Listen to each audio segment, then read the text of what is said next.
Galing daw sa isang taga-DBM o Department of Budget and Management na may alias na Supremo ang mga peking Special Allotment Release Order o SARO. Iniimbestigahan na ngayon ng NBI ang mga empleyado ng DBM kaugnay nito.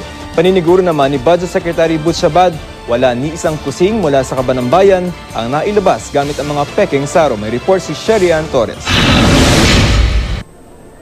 161 million pesos. Ito ang halaga ng peking Special Allotment Release Order o SARO na nabuking kamakailan lang nang ipresenta ito ng staff ni Cagayan Congresswoman Baby Vargas Alfonso sa Department of Agriculture.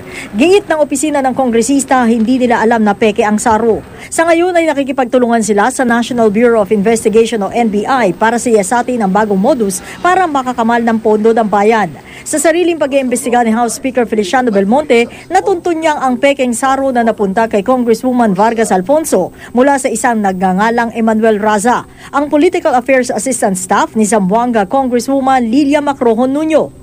Kwento ng Chief of Staff ni Nuño na si Ruth Rustre, umamin na raw ang kasamahan niya si Raza na sa kanya nga galing ang peking SARO at ang kanyang kasabwat, empleyado raw mismo sa Department of Budget and Management o DBM na may alias na Supremo. Tinanggi naman ni Congresswoman Nuño na may alam siya sa ginawa ni Raza.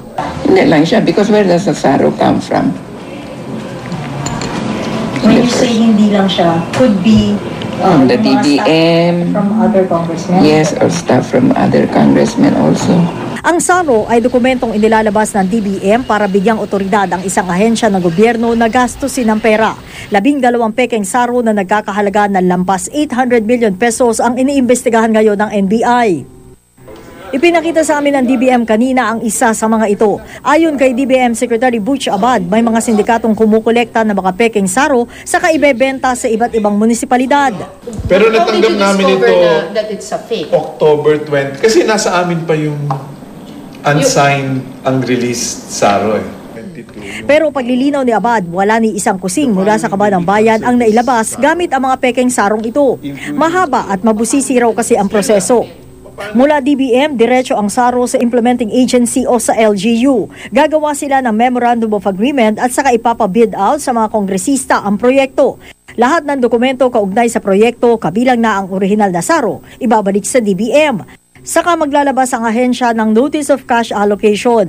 Dito lang makakakuha ang LGU ng pondo mula sa Land Bank na installment pa nga habang ginagawa ang proyekto.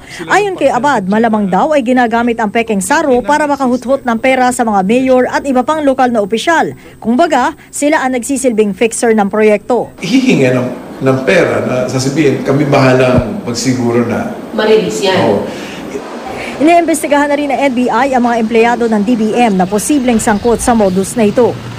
Tinitingnan kung may posibilidad na doon ang galing ang leak o yung source ng fake SARO. Pinatututukan na rin ni DOJ Secretary Leila De Lima ang kasong ito sa NBI. Sherian Torres, GMA News.